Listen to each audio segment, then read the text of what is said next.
Bonjour à tous, soyez bienvenus à cette émission France en direct. Les choses que nous écoutons aujourd'hui, les grands problèmes que nous écoutons, c'est des foyers détruits, des personnes endettées, des personnes qui ne trouvent pas la bonne voie.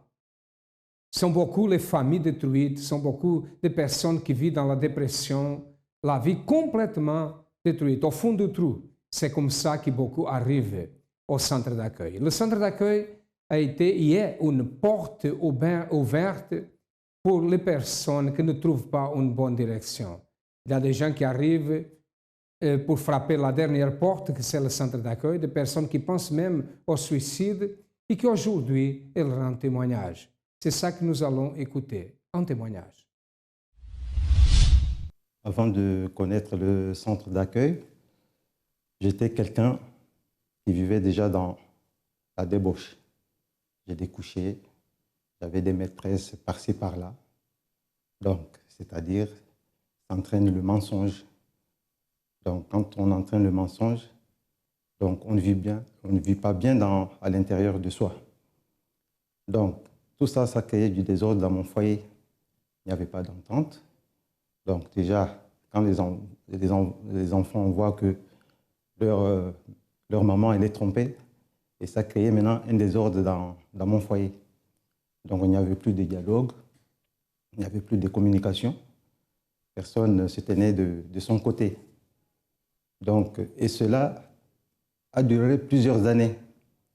Donc, je vivais une vie d'apparence. C'est-à-dire, c'était comme si j'étais bien, mais je n'étais pas bien. Donc, et je salissais mon corps, puisque, avec plusieurs maîtresses, il faut dépenser de l'argent. Il faut entretenir. Donc, tout ça m'a poussé à contracter des dettes. La dette s'est élevée à 87 000 €. Donc, avec cet argent, j'ai dû faire venir une maîtresse du Congo jusqu'ici.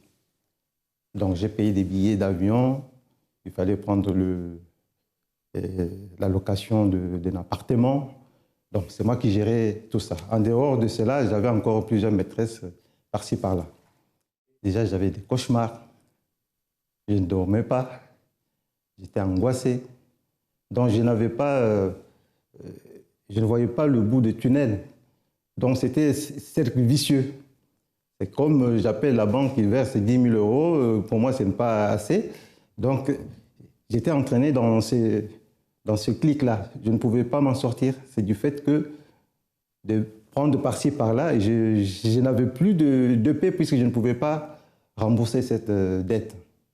Donc, du coup, tout a été bloqué. Et comme j'avais un ami qui est banquier au Congo, il est venu en France. Donc, je lui ai raconté ma situation. Donc, il voulait qu'il me fasse ouvrir une entreprise au Congo, donc dans le domaine de la restauration. Donc, j'ai abandonné mon travail, puisque j'étais manager dans une grande entreprise. J'ai abandonné pour aller au Congo. Donc, comme dans la famille, il n'y avait pas de dialogue, donc c'était comme une échappatoire, donc, de me réfugier quelque part. Et quand je suis allé au Congo, croyant que ça allait marcher, ça n'a pas marché. L'ami qui m'a fait venir au Congo, il m'a fui. Du coup, je me suis retrouvé maintenant seul. Et j'avais des appartements à faire louer. Ce sont des beaux appartements, mais personne ne rentrait chez moi. Donc, tout était bloqué. Donc, c'était des pleurs. La nuit, j'étais tout seul, en train toujours de pleurer, puisque je n'avais pas de solution. C'est comme ça que ma vie s'est passée pendant toute cette période. Comme beaucoup de personnes, Valérie avait des problèmes dans son mariage, son foyer, de dettes. Il était désespéré. Il ne trouvait pas la bonne voie. Et c'est comme ça qu'il est arrivé au centre d'accueil. Mais avant de savoir qu'est-ce qui s'est passé après, je vous pose une question. Avez-vous des problèmes? Êtes-vous devant une situation délicate? Qu'est-ce que vous avez fait déjà pour changer la situation? Vous avez fait beaucoup de choses, vous avez frappé des portes, vous avez vous avez marché dans divers chemins pour changer la situation. Et le résultat? Est-ce que vous n'avez pas de résultat? Sachez qu'au centre d'accueil, nous sommes là pour vous aider. Regardez ce qui s'est passé avec Valérie après qu'il est arrivé au centre d'accueil. Je n'ai pas pu comprendre comment je suis arrivé au centre d'accueil. Puisque quand j'étais au Congo avec mes problèmes, mes difficultés, mon épouse est venue me chercher. Au Congo, il a payé le billet. Bon, il est venu me chercher pour qu'on rentre en France. C'est ce que j'ai dû faire. Je suis revenu avec elle. Et quand on est arrivé à la maison, il m'a invité d'aller au centre d'accueil. Mon épouse, elle a participé à une campagne d'Israël. Donc, son objectif, c'était de me récupérer pour que je puisse revenir et rester dans la maison. C'était ça, son objectif, et venir avec elle à l'église. Et j'ai eu son témoignage, puis c'était à l'église. Donc, c'est là où j'étais surpris et j'ai vite compris le fait, puisque je n'ai pas compris comment j'ai pu revenir à la maison. Donc, et j'ai compris par après que c'était sa foi qu'il avait agi pour que Dieu puisse me faire revenir à la maison. Donc, quand je suis venu au centre d'accueil, la première des choses, j'ai essayé de participer. J'étais devenu maintenant mordant à la parole de Dieu. Tous les jours, j'étais là, j'écoutais la parole, tout ça, la transformation. Donc, le problème n'est pas à l'extérieur, c'est en nous, tout ça. C'est la première chose que j'ai compris au centre d'accueil. Donc, il fallait que je lutte déjà pour mon intérieur. C'est ce que j'ai dû faire pour le changement, puisque je n'avais pas de paix. Donc, j'ai des angoisses, tout ça. Je ne dormais pas. Je voulais qu'il y ait un changement à l'intérieur de moi. Donc, c'est la première campagne que j'ai dû faire pour la transformation. Donc, j'ai participé à la campagne d'Israël pour ce changement de mon intérieur. Le changement que Dieu a opéré à l'intérieur de moi, c'était déjà la paix. Donc, je n'étais plus angoissé. Je dormais bien. J'avais la patience. J'étais quelqu'un qui était devenu maintenant quelqu'un qui écoute, qui communique des choses que je ne faisais pas avant. Donc, ce sont des choses que j'ai dû comprendre que dans la famille, il faut qu'il y ait la communication. Comme il n'y avait pas de communication avec les enfants, avec la maman, mais j'ai vu que le fait de changer déjà moi, et ça a dû contaminer les autres. Donc j'ai dû voir maintenant le sourire dans mon foyer. Mon épouse qui était angoissée, elle n'était plus angoissée, puisque maintenant j'étais à côté d'elle. Je n'étais plus empereur comme dans son empire, comme avant. J'étais maintenant quelqu'un qui l'écoutait, qui attendait ses propositions. Donc c'était maintenant la réciprocité entre elle et moi. Puisque quand j'ai pris la décision, quand j'ai fait la campagne, il fallait que je prenne une décision de ne plus des choses que j'ai connues avant, la débauche, tout ça, le mensonge. Ce sont des choses que j'ai bannies dans ma vie puisque j'ai pris cette décision. Quand je suis monté sur l'autel, je me suis dit, ces choses-là ne doivent plus être en moi. Quand je suis descendu de l'autel, ces choses-là, c'est fini, c'était banni. Donc j'étais devenu une autre personne, une nouvelle naissance, comme on dit. Donc j'étais devenu quelqu'un, même mes enfants ils disent maintenant, ah, papa, il a changé. Donc pour moi, c'était une grande victoire. Puisque, comme je vous ai expliqué, la première des choses, c'était la transformation de mon intérieur. Comme j'étais bien maintenant à l'intérieur, mais j'avais un gros problème. Donc j'étais fiché à la Banque de France avec toutes ces dettes que j'ai dû contracter de 87 000 €. Je ne savais pas comment m'en sortir, puisqu'on ne peut rien faire, puisqu'on n'a plus de carte bleue, on ne peut plus prendre un crédit, on ne peut pas ouvrir son entreprise, puisque tout est bloqué. Et c'est là où est venue une deuxième campagne. Donc c'était dans la même année, puisqu'il y avait deux campagnes au mois de juin et l'autre au mois de décembre. J'ai manifesté aussi ma foi. Donc j'avais un objectif, je me suis déterminé, j'ai dit non, cette dette-là, il faut qu'elle soit effacée pour que je ne sois plus esclave. Puisque quand on est esclave de la Banque de France, on ne peut rien faire. Et j'ai déterminé ma foi. Comme j'ai travaillé, j'ai pris tout mon salaire, j'ai mis sur l'autel. Donc après une semaine ou 2 semaines, Donc la banque m'a écrit qu'il y avait un jugement. Et j'ai dit à mon épouse, aujourd'hui c'est mon jour. Et je l'ai prise avec moi, on est parti à la Banque de France. Je n'ai même pas pris beaucoup de temps. Donc, c'est comme si Dieu il avait déjà ouvert le dossier, c'était déjà clôturé. Et je suis rentré, je ne suis resté que 5 minutes. La dame elle m'a dit, ta dette a été effacée. Tout ce que tu avais comme dette, comme problème avec d'autres dettes, puis c'est lié. Et tout a été effacé. Ma vie aujourd'hui, c'est un épanouissement total.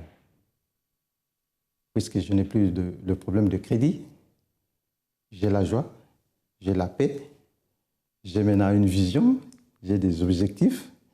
Et tout ça, ça va dans le même sens, puisque j'ai compris qu'il faut agir la foi. Donc c'est avec cette foi-là que je continue, puisque je vois le changement.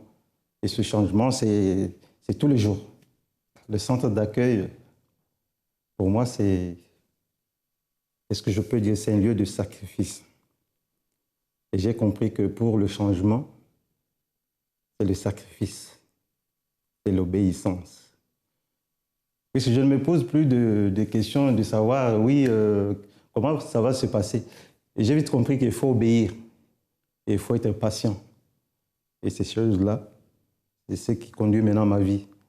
Donc l'obéissance, la persévérance, puisque c'est la vision du centre d'accueil. C'est des sacrifices. Puisque si aujourd'hui on ne comprend rien au centre d'accueil, on ne peut pas comprendre rien ailleurs. Puisque ailleurs peut-être il n'y a pas de sacrifice, mais avec le sacrifice, c'est un chemin de la victoire. C'est ce que j'ai compris pour moi au centre d'accueil. C'est son épouse qui est venue premièrement au centre d'accueil, qui a commencé à faire les chaînes de prière pour lui. Il a fini pour arriver aussi, pour venir au centre d'accueil. Qu'est-ce qui s'est passé? Son foyer a été restauré, il a changé complètement, il a payé les dettes, ou soit il a effacé les dettes qu'il avait de 97 000 €. Est-ce que ça, on peut considérer un miracle? Certainement que c'est un miracle. Sans la pratique d'une foi intelligente, ce qui s'est passé avec Valérie était impossible. Mais tout est possible à celui qui croit. Nous allons maintenant écouter la parole du jour à travers l'évêque Júlio Freitas, le responsable du centre d'accueil dans toute l'Europe, et après nous retournerons.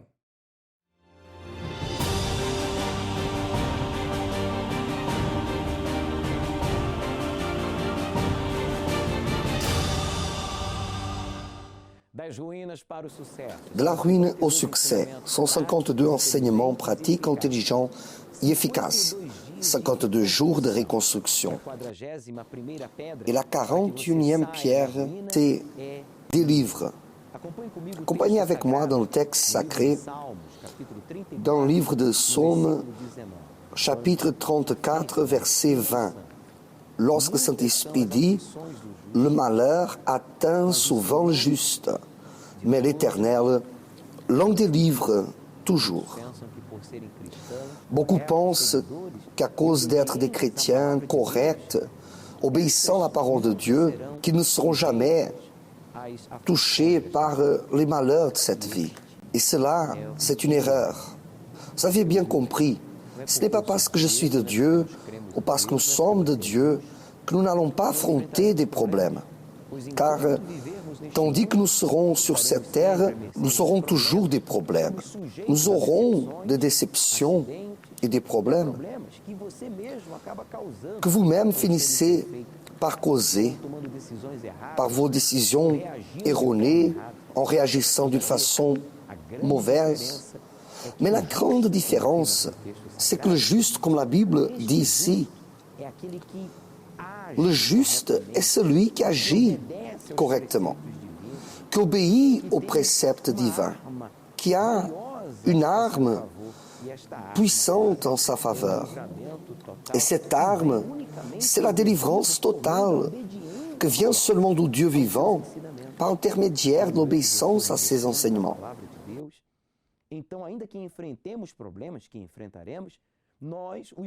Lorsque vous et moi nous obéissons à la parole de Dieu, alors même si nous affrontons des problèmes que nous allons affronter, nous allons les surmonter. Et à tous, parce que comme la Bible dit, Le malheur atteint souvent le juste. Et pourquoi le juste est beaucoup affligé? Parce que le juste, il veut faire tout correctement. Le juste, il est honnête. Le juste, il est sincère. Le juste, il est humble. Le juste, il plaît Dieu.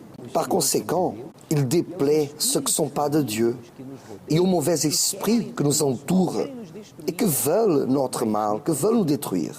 Mais malgré tout cela, ils ne peuvent pas nous toucher, mais nous causent des afflictions. Ils engendrent des problèmes au travail, dans la famille et même dans l'Église. Essayant qu'on reste découragé, démotivé, vous empêchant de persévérer de la foi intelligente, car le mal, il sait que c'est en plus que vous soyez révoltés, en plus d'importance que nous soyons révoltés, que nous soyons courageux, nous devons aussi être persévérants. Nous devons unir ces trois choses dans votre foi. Révolte intelligente, le courage et la persévérance.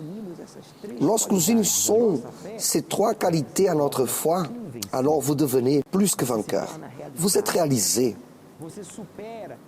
Vous surmontez vos faiblesses, vos craintes, vos traumatismes, vos complexes. Et là, même si vous avez des malheurs, même en étant juste, n'oubliez pas, parce que vous êtes juste, parce que vous voulez faire la chose correctement, alors il y a une opposition de la part du mal et de la part de ceux qui n'obéissent pas à Dieu, les incrédules. Jésus appelait ces personnes des enfants des ténèbres. Et le Seigneur Jésus a dit que plus nombreux sont ceux, les enfants des ténèbres, que les enfants de la lumière. Alors regardez que vous et moi, nous avons plus des ennemis spirituels, qui sont les mauvais esprits, qui veulent nous détruire, mais avec une observation, ils ne peuvent pas nous toucher. Car celui qui est de Dieu, le diable ne touche pas. Mais eux, les esprits mauvais, ils ont beaucoup d'enfants.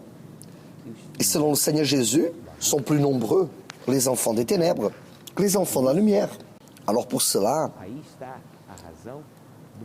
ici on trouve la raison du pourquoi le malheur du juste être beaucoup. Si vous dites, évêque, je suis affligé de tous les côtés, au travail, à la maison, à l'université, à l'église, dans la société, dans mon entreprise, c'est une affliction de tous les côtés.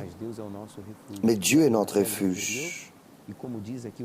Et comme il dit ici le texte sacré, répétez avec moi, mais l'Éternel l'en délivre toujours. Alors voyez que le juste, il est délivré. Délivré par qui? Par Dieu, parce qu'il persévère dans la pratique de la parole de Dieu, dans la révolte, dans le courage et dans l'obéissance, aux orientations données par le Créateur, son Père Tout-Puissant. Donc Dieu lui délivre de toutes ses afflictions.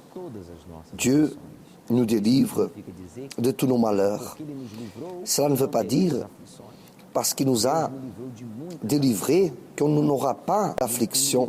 Dieu m'a déjà délivré de beaucoup de malheurs. Il continuera de me délivrer, parce que sont inévitables ces afflictions. Il y a des problèmes que nous pouvons éviter, mais les malheurs sont inévitables. Ils viennent exactement à cause que vous et moi, nous sommes justes, sincères, humbles, vrais, obéissants à Dieu. Les amis de Dieu, ils sont ennemis du monde. Alors vous savez le pourquoi d'avoir tellement d'afflictions. Mais gardez courage, le Seigneur Jésus a dit, j'ai vaincu le monde. Gardons courage, allons-y, Dieu est avec vous. Conservez-vous juste, fidèle, dans la persévérance, dans l'obéissance au Dieu vivant, car sûrement Dieu vous délivrera de toutes vos afflictions, qu'elles soient dans un domaine spécifique de votre vie ou dans tous les domaines de votre vie. La persévérance est essentielle. Est-ce que ce message vous a aidé Alors partagez avec votre famille, vos amis dans les réseaux sociaux. De la ruine au succès. 152 enseignements pratiques, intelligents et efficaces. 52 jours de reconstruction. Vous avez tout le droit d'avoir votre vie reconstruite. Pour cela, je vous dis, allez au centre d'accueil le plus proche de chez vous encore aujourd'hui. Participez de ce propos de reconstruire votre vie. De la ruine au succès. Tout dépendra à qui vous allez vous allier. À demain.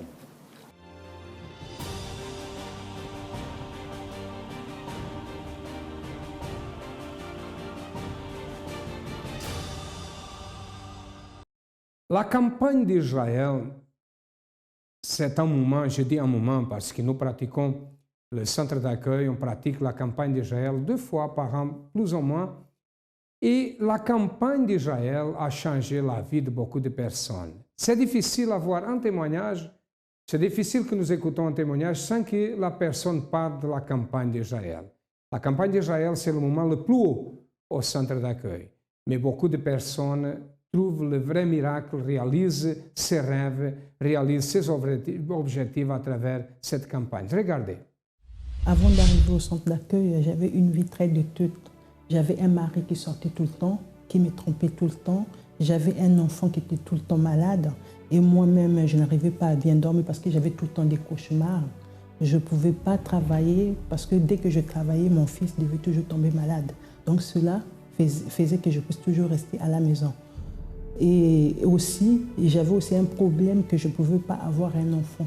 Dès que je tombais enceinte, je faisais toujours des fausses couches. On se discutait tout le temps, il n'y avait pas la paix, j'avais plus l'assurance en moi, je ne savais plus quoi faire, j'étais complètement perdue. J'ai commencé à faire les chaînes, à participer à toutes les chaînes, participer aussi à des propos, participer à des campagnes d'Israël. Alors je me suis dit, comme c'est comme ça, je vais me lancer pour montrer à tout le monde, aux gens de ma famille, que là où je suis, c'est le Dieu vivant qui est là-bas. Alors c'est ce que j'ai fait, je me suis lancée, j'ai fait la campagne d'Israël et je suis tombée enceinte. Aujourd'hui, moi j'avais seulement un enfant, j'ai 3 enfants et mon troisième aussi avait un problème de santé. Seulement avec la campagne d'Israël, mon fils il se porte très bien. Là, j'habite une maison. Quand les gens peuvent venir chez moi, ils vont glorifier mon Dieu. Tout le monde, quand il vient chez moi, il me dit « Comment tu as fait pour avoir cette maison ?» J'ai dit « Mais mon Dieu, il est vivant. » Tu sais, quand tu participes à la campagne d'Israël, quand tu donnes ton tout, tu dis que mon Dieu, je veux ça. C'est ce qu'il te donne.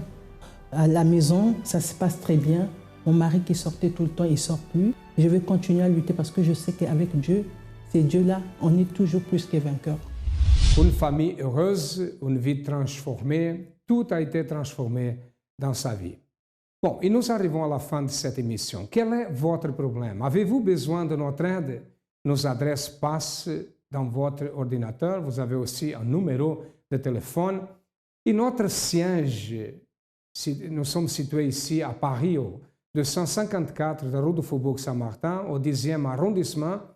Et si vous avez besoin de notre aide, nous sommes là pour vous aider. À demain et que Dieu vous bénisse à tous abondamment.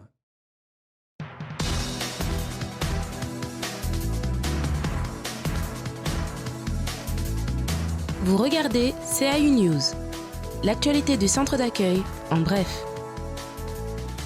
Samedi 27 septembre, la FJF a atteint un nouveau record en atteignant plus de 4000 jeunes à savoir dire non, un événement annuel qui s'est déroulé cette année au Doc Pullman à Saint-Denis.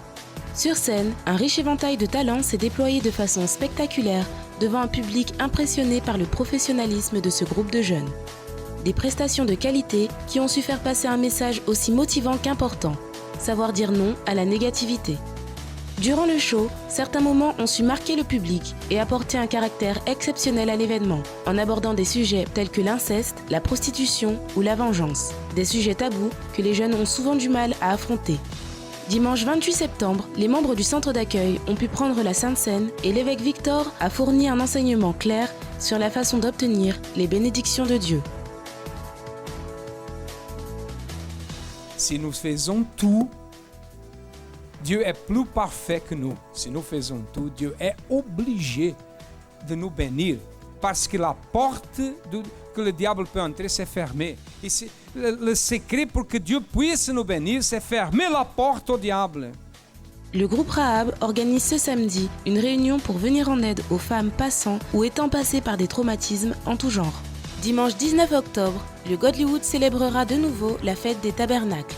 Cette fête aura pour but de rappeler à tous la bienveillance de Dieu envers ses enfants, même au milieu des problèmes du quotidien. Un nouveau propos a démarré chaque lundi au centre d'accueil, la nuit de la grandeur de Dieu. Venez chercher votre étoile et apprenez à briller lors de la conférence du lundi 13 octobre à 20h.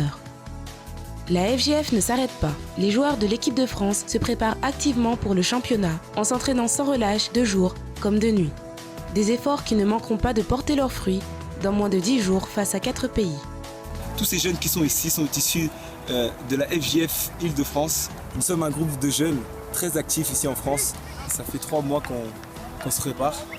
On a fait des entraînements sur la pluie, avec des grosses chaleurs, l'été, le week-end, tous les jours, comme on a pu s'organiser. Tout ça pour préparer ce championnat européen de football, la première compétition européenne que la Force Jeune organise. Et j'invite toute personne qui sont intéressés, motivés pour soutenir ces jeunes déterminés qui font partie de la Force Jeune France, à venir nous soutenir à travers le sponsor. Donc tous ceux qui sont disponibles et qui sont volontaires pour nous aider, votre aide sera le bienvenu. Nous attendons votre soutien. Ne manquez pas la semaine prochaine toute l'info du centre d'accueil, en bref.